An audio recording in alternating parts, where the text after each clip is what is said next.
So svojimi učeníkmi a s veľkým zástupom odchádzal z Jericha, pri ceste sedel slepý Bartimej, Timejov syn, a žobral. Tak vám poviem, kto chce byť medzi vami prvý, nech je posledný a nech je služobníkom všetkých. Čo sa deje? Lebo prví budú poslednými. Nazarecký. Ježišu, syn Dávidov, zmiluj sa nado mnou.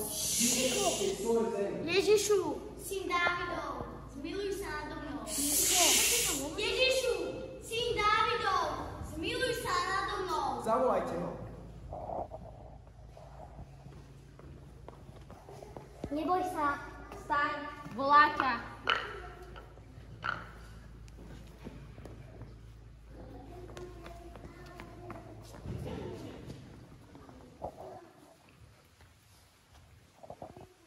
Čo chceš, aby som ti urobil?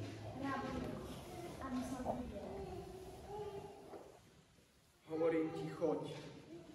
Tvoja viera ťa uzdravila.